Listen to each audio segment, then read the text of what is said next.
E eu gostaria de compartilhar um texto com vocês em Ezequiel capítulo 37, um texto bastante conhecido. Nós vamos ler do versículo 1 até o versículo 14. Ezequiel 37, 1 a 14. Diz assim a palavra do Senhor: Veio sobre mim a mão do Senhor. Ele me levou pelo Espírito e me deixou no meio de um vale que estava cheio de ossos, e me fez andar ao redor deles. Eram muito numerosos na superfície do vale e estavam sequíssimos. Então me perguntou: Filho do homem, acaso poderão reviver estes ossos? Respondi: Senhor Deus, tu o sabes. Disse-me ele: Profetiza a esses ossos e diz-lhes: Ossos secos, ouvi a palavra do Senhor. Assim diz o Senhor Deus a estes ossos: Eis que farei entrar o Espírito em vós e vivereis.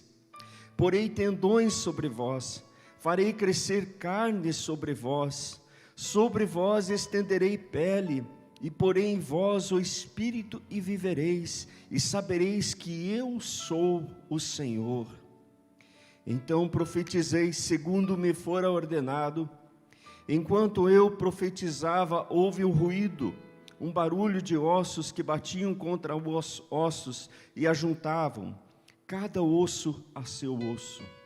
Olhei e eis que havia tendões sobre eles, e cresceram as carnes, e se estendeu a pele sobre eles, mas não havia neles o Espírito.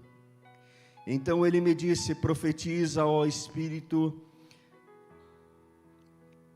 ó Filho do homem, e diz-lhe: Assim diz o Senhor Deus: Vem dos quatro ventos, ó Espírito, e assopra sobre estes ossos, estes mortos, para que vivam. Profetizei como ele me ordenara, e o Espírito entrou neles, e viveram, e se puseram em pé, um exército sobremodo numeroso. Então me disse: Filho do homem, estes ossos são toda a casa de Israel. Eis que dizem: Os nossos ossos se secaram, e pereceu a nossa esperança, estamos de todo exterminados. Portanto profetiza e diz-lhes: Assim diz o Senhor Deus: Eis que abrirei as vossas sepulturas, e vos farei sair delas, ó povo meu, e vos trarei à terra de Israel. Sabereis que eu sou o Senhor, quando eu abrir as vossas sepulturas, e vos fizer sair delas, ó povo meu. Porei em vós o meu Espírito, e vivereis, e vos estabelecerei na vossa própria terra. Então sabereis que eu, o Senhor, disse isso e o fiz, diz o Senhor. Vamos orar mais uma vez? Amado Deus, estamos diante da Tua palavra, que é viva e eficaz. E nessa manhã nós rogamos, ó Deus, que o Teu Espírito, que é o grande ensinador, que é o consolador, que é aquele, ó Deus, que aplica a Tua palavra ao nosso coração, seja Ele, ó Deus, a fazer essa obra maravilhosa na vida de cada um de nós. É o que nós oramos em o nome de Jesus. Amém e amém. Eu quero falar nessa manhã sobre Deus, o grande restaurador de vidas. Deus, o grande restaurador de vidas.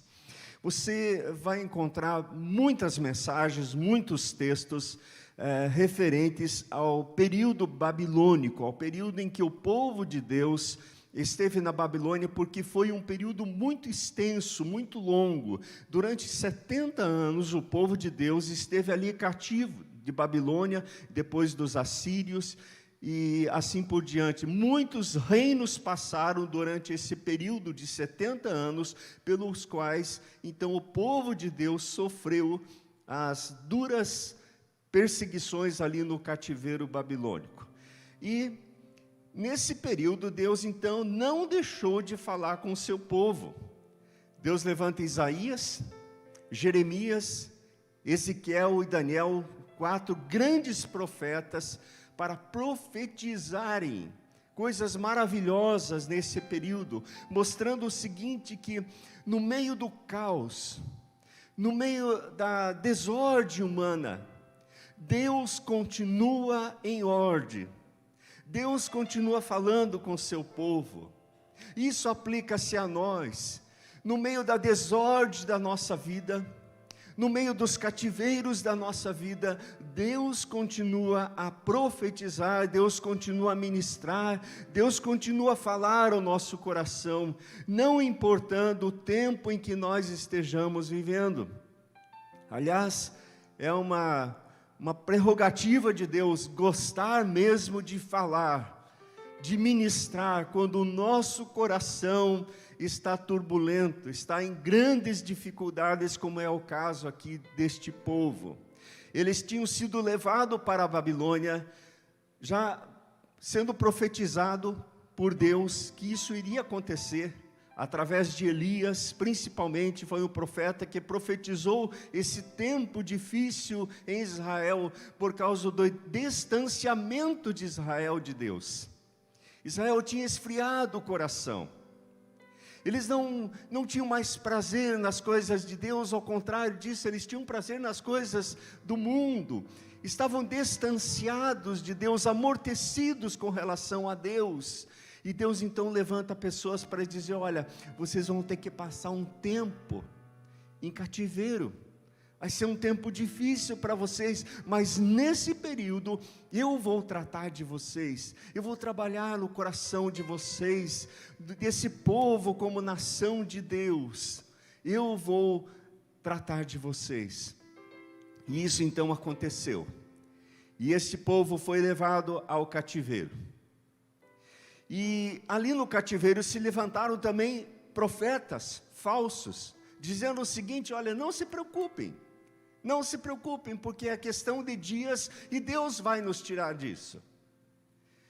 E quando se levantavam os profetas de Deus, especialmente Jeremias, quando Jeremias diz assim: olha, trabalhem, arrumem serviço para vocês aqui na Babilônia, criem filhos, construam casas, porque o tempo vai ser longo.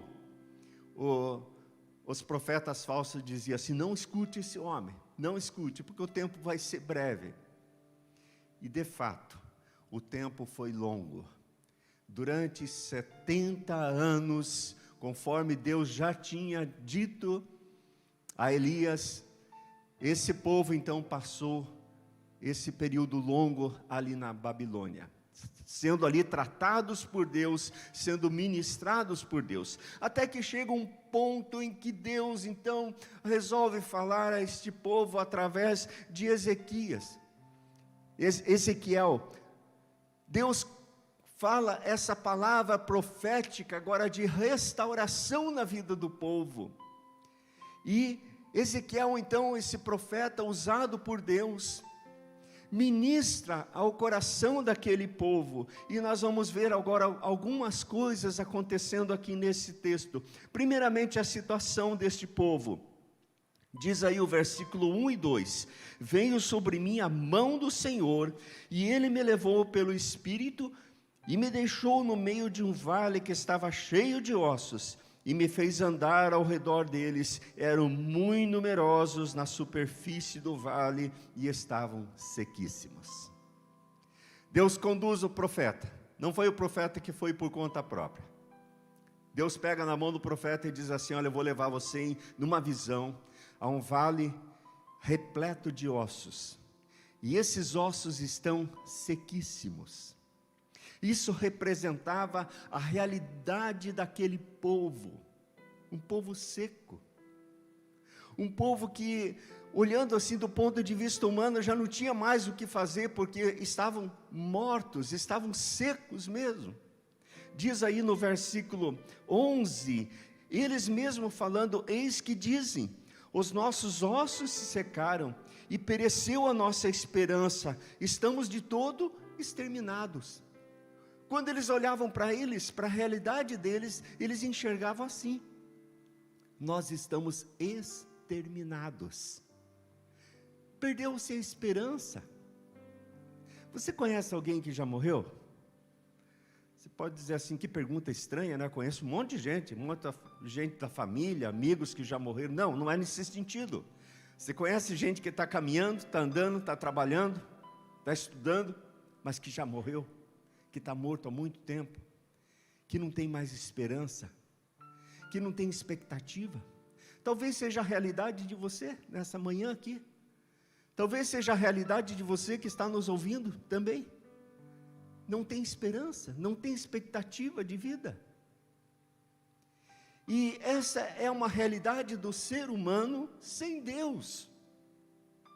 Mas muitas vezes o que acontece? O homem que já confessou Jesus Cristo como Senhor e Salvador, o povo de Deus, como é o caso aqui, e é o Israel de Deus, também vive essa dura realidade de viver fases da sua vida sem expectativa, sem esperança, sem projeto de vida, esperando a morte chegar. E Deus então levanta esse homem para levá-lo até essa dura realidade do povo de Deus, do qual ele estava inserido, ele fazia parte. Ele, como profeta, também foi levado ao cativeiro. E ele fazia parte daquela realidade. Deus mostra então aquilo que realmente estava acontecendo com aquele povo, um povo seco.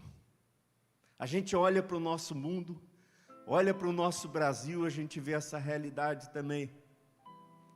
Essa realidade temerosa, de um Brasil que a gente não sabe aonde que vai dar. E muitas vezes nós não temos esperança, nem com relação à nossa própria vida, nem com relação à nossa nação, e com relação a nada. A gente fica assim, olha, estamos desesperançosos, conforme está registrado aqui no versículo 11.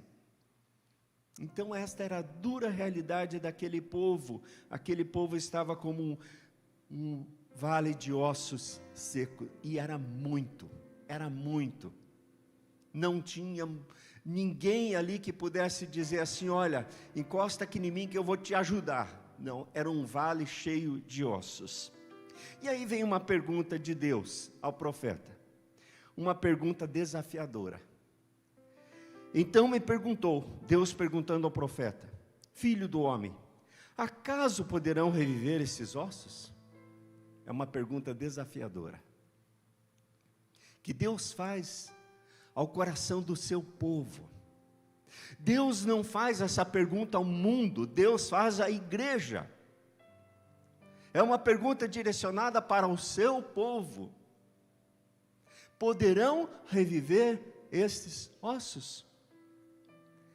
É como se Deus estivesse dizendo o seguinte, olha, há alguma chance de acontecer alguma coisa boa diante dessa realidade que você está vivendo? E talvez você não esteja percebendo essa pergunta de Deus ao teu coração diante dos teus vales de ossos secos. Mas Deus continua perguntando. Deus continua perguntando ao seu povo, pode reviver esses ossos? Pode acontecer um milagre? Essa é uma pergunta intrigante da parte de Deus ao nosso coração, e uma pergunta desafiadora. Porque eu tenho que dar uma resposta para Deus, o que eu acho a respeito dessa realidade que o próprio Deus nos faz enfrentar muitas vezes, nos confrontando com a realidade da nossa própria vida, da vida daqueles que nos cercam, mas que Deus instiga o nosso coração a dar uma resposta a Ele. Pode reviver estes ossos? Pode acontecer alguma coisa?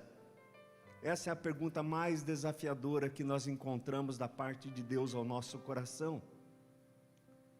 E talvez Deus está perguntando agora a você que está lembrando de algum vale de ossos secos na tua vida. Talvez dentro da tua própria família.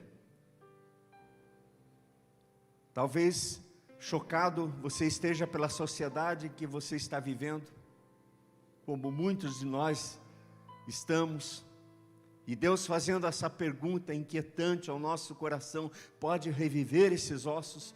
Pode acontecer algo de bom? Mas outra coisa interessante é que o profeta dá a melhor resposta. A parte B do versículo 3 diz assim: Senhor Deus, Tu o sabes. Senhor Deus, Tu o sabes. O profeta não diz assim: eu sei lá, Deus, não sei, não tenho resposta para isso. Ele não dá uma resposta assim: o senhor não está vendo que isso é impossível? O senhor não está vendo que é um vale de ossos sequíssimos, então é impossível que aconteça alguma coisa? Ele não dá esse tipo de resposta. Mas a resposta do profeta é o seguinte: Senhor Deus, Tu o sabes. Quer dizer o seguinte, ele devolve para Deus. Ele diz: Deus, se o Senhor se manifestar favorável, a solução sim.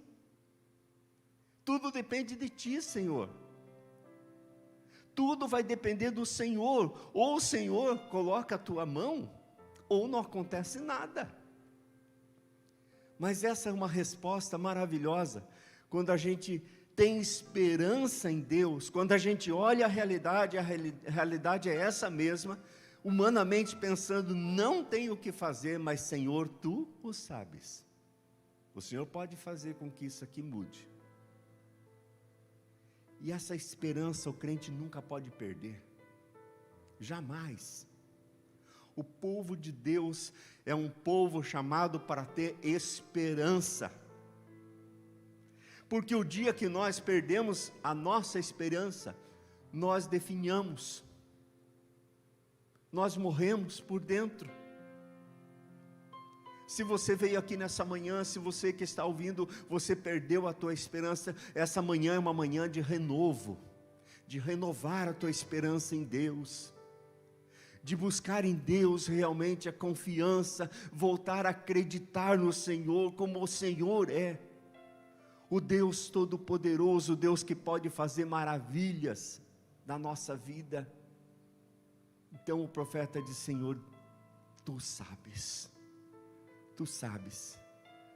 Ele está devolvendo para Deus, dizendo o seguinte: olha Deus, alguma coisa pode acontecer de bom, e isso vem da Tua mão, da Tua parte, Senhor. Portanto, Tu o sabes, Senhor.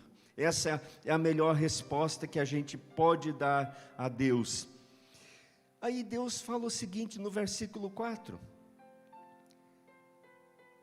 Disse-me Ele: profetiza a estes ossos e dize-lhes: ossos secos, ouvi a palavra do Senhor. Qual que é a resposta de Deus? Ao Senhor, Tu o sabes? A resposta de Deus foi o seguinte: olha, eu vou fazer, mas eu vou contar com você. Olha que maravilha. Eu vou fazer sim, eu vou reverter esse quadro, e eu poderia fazer sozinho, como Deus muitas vezes faz, como Deus fez com Saulo, no caminho que ele estava andando, e Deus vai diretamente a Saulo, Jesus Cristo aparece a ele, Jesus Cristo se manifesta, transforma a sua vida. Ele pode fazer o que Ele quiser, sem eu e sem você, mas Ele resolveu usar a gente. Que maravilha! Deus resolve usar o seu povo, Deus resolve levantar profetas, para profetizar, que as coisas podem mudar, que o mundo não é só um mundo de vale de ossos secos, que a nossa vida não é só um vale de ossos, mas que pode acontecer um milagre, e esse milagre vem através de Deus, e Deus então diz para o profeta: você vai ser meu instrumento, você vai profetizar, eu vou fazer isso através de você. E quando nós percebemos aqui, Deus está dizendo o seguinte: ossos secos, ouvir a palavra do Senhor. Eles teriam que ouvir o quê? A palavra de Deus. Quando que vai acontecer alguma coisa na nossa vida para revolucionar a nossa vida através da palavra de Deus? O profeta não estava autorizado para falar qualquer coisa, mas ele estava autorizado para proferir a palavra de Deus. Eu e você não temos autorização de Deus para dizermos aquilo que nós achamos, mas nós somos incumbidos por Deus para profetizar, para dizer a palavra de Deus sobre aquelas situações das quais humanamente a gente já viu que não tem recurso. Mas nós que confiamos no recurso de Deus, temos agora um desafio de profetizar a palavra de Deus. Diga a palavra de Deus. Diga o que Deus pode fazer. Você não se depara com pessoas a semana inteira, pessoas que já perderam a esperança, pessoas que estão como vale de ossos secos? Profetiza a palavra de Deus. Diga o que Deus pode fazer na vida delas. Você não se deparou já com a sua família, dentro da sua própria casa, com gente que está adormecida espiritualmente? Profetiza a palavra de Deus, assim diz o Senhor. O único que pode reverter o quadro da existência humana. Então nós temos autorização da parte de Deus para profetizar a palavra de Deus. Sabe o que significa isso no Novo Testamento? O que o apóstolo Paulo diz a respeito disso? Nós somos dispenseiros de Deus, da multiforme graça e sabedoria de Deus ao mundo que está faminto, ao mundo que está padecendo, ao mundo que está com fome. Dispensa. Hoje não é mais comum nas casas ter um local de alimento, né? Dispensa. Hoje está cheio de armário na cozinha, mas as casas de antigamente, elas tinham uma dispensa, que era o lugar específico onde ficava o alimento, e o despenseiro ia lá. Aquele que ia preparar a comida, ia até aquele local, ele trazia o alimento, ele preparava e servia o alimento. E Paulo usa essa mesma figura dizendo o seguinte: nós somos despenseiros da parte de Deus ao mundo faminto. Nós temos a resposta, que a política não tem, que a psicologia não tem, ainda que ajude bastante, mas não tem a resposta. Que a medicina não tem, por mais que seja extremamente benéfica, abençoadora para as nossas vidas, mas não tem a resposta. Nós temos. Então profetiza a palavra de Deus. Então profetizei, versículo 7, segundo me fora ordenado. Enquanto eu profetizava, houve um ruído, um barulho de ossos que batiam contra ossos e se ajuntavam, cada osso ao seu osso. Quem que pode começar a colocar ordem na bagunça da nossa vida? Porque imagine vocês, irmãos, aquele vale cheio de ossos secos, todos misturados.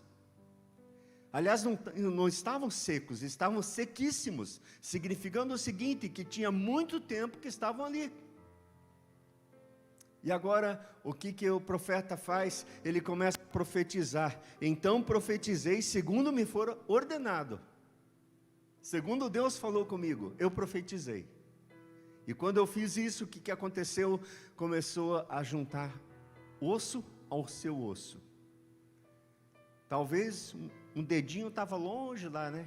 Tinha sido carregado até pelo vento, o vento do deserto, daquele vale. Mas, de repente ele vem juntar-se ao seu osso, ao osso correspondente. Quem pode fazer isso? Homem nenhum teria condições de fazer isso, esse milagre. Talvez hoje com a tecnologia, mas quanto tempo ia durar? Ia ter que fazer exame de DNA, ver qual osso pertence àquele osso, né? Olha o trabalhão que ia dar, não sei se ia conseguir. Mas, naquele tempo, de vez que não ia conseguir. Mas de repente, com uma palavra profética, as coisas começam a acontecer. Queridos, nós perdemos muito na nossa vida por não profetizar a palavra de Deus. Perdemos muito. Deixamos de ver coisas maravilhosas acontecendo por não profetizar a palavra de Deus. Muitas vezes o que nós nos reunimos para comentar? As coisas que estão todas em desordem. Já percebeu como é assim? Como muitas vezes se reúne a família dizendo assim, olha como isso aqui é uma tragédia na nossa vida, na vida familiar, como as coisas não estão bem. Como fulano de tal, que é querido na nossa família, está vivendo uma vida destroçada, longe, afastada. Mas a gente esquece daquilo que Deus pode fazer através de profetizar. Não aquilo que nós queremos, mas a palavra de Deus. Aliás, às vezes profetizamos até o contrário. Você não tem mais jeito. Você é um caso perdido. E extremamente ouvimos muitas vezes, nem Deus dá conta. Nem Deus dá conta disso. Não é verdade? Você já não ouviu isso e talvez até falou? Heresia, né? Nem Deus dá conta, limitando o poder de Deus, mas muitas vezes até não temos coragem de falar, mas pensamos lá no nosso coração, olha, não tem recurso para essa situação. E aí o profeta começa a profetizar segundo lhe fora ordenado, e as coisas começam a acontecer. Aí como é bom quando a gente crê na palavra de Deus, quando a gente confia na palavra de Deus, a gente começa a profetizar a palavra de Deus, a gente vê as coisas começarem a se juntar, o quebra-cabeça começar a ser resolvido, as coisas começarem a acontecer. Mas não é tudo. Diz aí, verso 8, olhei e eis que haviam tendões sobre eles. Tendões é aquilo que ajuda a ligar. Os ossos não poderiam ficar apenas encostados um osso no outro, tinha que ter tendões para segurar, para firmar, porque Deus é um Deus organizado. Assim como Deus formou o corpo de uma forma tão organizada, tão bem feita, tão perfeita, Deus também quer fazer da nossa vida uma vida assim organizada, uma vida boa, uma vida funcional. E aí ele profetiza e começa a acontecer, e cresceram carne, e se estendeu a pele sobre eles, mas tinha um problema, não tinha o espírito ainda. Estavam ali, era um cadáver, agora com corpo, não era mais um amontoado de ossos, mas era como se alguém tivesse morrido, acabado de morrer, está ali o corpo, ainda não tinha a vida, mostrando o seguinte, que nós temos que ter paciência também com as coisas, elas acontecem no seu devido tempo. Sabe, às vezes a gente quer que na vida das pessoas as coisas aconteçam tudo rapidamente, porque nós somos muito imediatistas, e tudo tem que acontecer dentro do nosso tempo.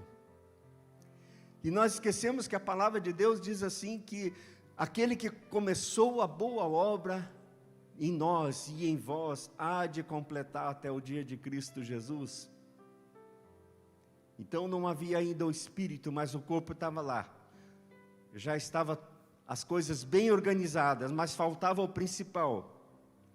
Aí Deus fala para ele no versículo 9, profetiza ao Espírito, profetiza ao Filho do Homem e diz-lhe, assim diz o Senhor Deus, vem dos quatro ventos, ó Espírito, e assopra sobre estes mortos para que vivam. Deus agora dá uma segunda ordem, profetiza para que o Espírito entre nesses ossos, nesse corpo, e ele começa a ter vida, porque corpo sem vida não adianta, precisa acontecer algo integral, precisa acontecer a coisa como ela tem que acontecer, total. E aí diz o verso 10 novamente: profetizei como ele me ordenara, e o Espírito entrou nele, e viveram, se puseram em pé um exército sobremodo numeroso. O que acontece agora? Estão vivos. De um vale de ossos secos, agora é o quê? Um exército sobremodo numeroso, um exército de pé, vivo, pronto para a batalha. Como a gente cantou aqui no primeiro hino, soldados de pé. É assim que Deus quer ver o seu povo, um povo de pé, não um povo desanimado, não um povo abatido, não um povo curvado diante das situações da vida, mas um povo que realmente sabe no que crê, sabe no que confia, sabe em quem confia, um povo pronto para batalhar as batalhas de Deus. É assim que Deus deseja ver o seu povo. Versículo 12 diz assim: portanto profetiza e diz-lhes, assim diz o Senhor Deus, eis que abrirei as vossas sepulturas, e vos farei sair deles, ó povo meu, e vos trarei a terra de Israel. Deus está dizendo o seguinte para esse povo, e primeiramente a palavra não era para nós, primeiramente é para aquele povo que estava cativo, e Deus está dizendo o seguinte: olha, eu vou tirar vocês dessa sepultura, desse cativeiro, e vou levar vocês para a terra de Israel. Então, primariamente, é uma profecia para aquele povo de Israel, mas como palavra de Deus é para os nossos dias também. Eu vou tirar vocês dessa terra e vou levar a nova terra que eu prometi. Aquela que a gente cantou aqui nessa manhã. Não sei se você percebeu, todos os cânticos nessa manhã estavam relacionados com o novo céu e a nova terra, com aquele lugar maravilhoso que o Senhor foi preparar para cada um de nós. Todos os hinos, todos os cânticos, falando dessa esperança que nós temos da vida eterna em Cristo Jesus, que deve ser aquilo que nós aguardamos. E Deus está dizendo para o seu povo agora, eles precisavam de ouvir essa palavra: vocês vão sair do cativeiro, e eu vou restaurar vocês, vocês vão voltar como nação, como povo meu, aquele lugar do qual vocês não deveriam de ter saído, aliás. Saíram por causa da desobediência de vocês, mas vocês vão voltar lá, pelo ato de graça e misericórdia da minha parte, vocês vão retornar para lá. E aí verso 13 diz assim: sabereis que eu sou o Senhor, quando eu abrir as vossas sepulturas e vos fizer sair delas, ó povo meu, vocês vão saber que eu sou Deus. Sabe quando é que se aplica isso para a nossa vida também? Quando a gente estiver lá na Nova Jerusalém, no novo céu e na nova terra, a gente vai poder conversar um com o outro assim: Deus falou e cumpriu. Deus falou e fez, realizou. Já pensou, gaúcho, a gente conversando lá? Deu certo. Deu certo. Deus é um Deus de palavra. Ele falou que ia acontecer, e aconteceu. Porque toda a palavra de Deus é levada a sério. E isso já dá motivo de sobra para que a gente regozije no Senhor, para que a gente se alegre no Senhor a cada dia. Mesmo quando estamos atravessando pelos vales, porque vale está relacionado o quê? A lugar de depressão, a lugar de angústia, a lugar de tristeza. Isso são os vales da vida. Ainda que eu ande pelo vale da sombra da morte, não temerei mal nenhum, porque tu estás comigo. Então é palavra de Deus para o nosso coração, que a gente pode confiar nas promessas de Deus. O mesmo Deus que efetuou isso aqui, lá no povo de Deus, é o Deus que está realizando maravilhas na nossa vida também hoje, e que fará maravilhas maiores ainda, quando tudo isso se concretizar. vocês vão ver, quando vocês estiverem lá, que eu falei e cumpri. Eu fico imaginando o povo de Deus, né? Diante do Cordeiro de Deus, a gente louvando. Se a gente já fica contente aqui com esse louvor, ministrado pelo pastor Léo aqui, esse grupo maravilhoso, a gente já fica feliz, alegre, a gente já se sente um pouco assim, já chegando lá nas alturas. Imagine lá, quando nós pudermos estar diante do Cordeiro e dizer assim: olha, Ele falou e Ele fez, Ele cumpriu, nós estamos aqui. Estamos aqui na presença dEle hoje, eternamente na presença dEle. Qual o vale de ossos secos da tua vida? O que você hoje pode enumerar como um vale? Eu vim aqui nessa manhã, mas eu vim com o coração carregado, eu tenho um vale na minha vida, esse vale está pesado para levar, o fardo está pesado, eu vim sobrecarregado. Jesus quer fazer um milagre nessa manhã, quer que você saia daqui leve, porque Ele é poderoso para transformar a nossa vida. Ele é o Deus de ontem, de hoje e será para sempre, o Deus Todo-Poderoso. E quando Ele faz essas maravilhas, serve de testemunho na nossa vida. Diz o versículo 14: porém em vós o meu Espírito e vivereis, e vos estabelecerei na vossa própria terra, então saberei que eu, o Senhor, disse isso e o fiz, diz o Senhor. Deus vai estabelecer a gente na nova terra, e a gente não sabe quando que vai ser, a gente não sabe se para a gente vai demorar muito, se a gente está tão distante ainda disso, desse dia, mas uma palavra de Deus para o nosso coração, enquanto estamos aqui, no meio desse vale de ossos secos, na dificuldade da vida, é que Deus vai fazer, Deus vai cumprir. Então qual que é o teu vale? Talvez você nessa manhã tenha que começar a profetizar a palavra de Deus. É um desafio ao nosso coração nessa manhã. Comece a dizer o que Deus pode fazer, e você vai começar a ver maravilhas acontecerem. Com certeza Deus vai operar. Às vezes Deus não muda até mesmo a situação, a circunstância, mas Deus muda o nosso coração com relação àquela circunstância. E se Deus já fizer isso, já é um grande milagre. Mas Deus pode sim mudar qualquer situação. Além do nosso coração, Deus pode mudar circunstâncias na nossa vida.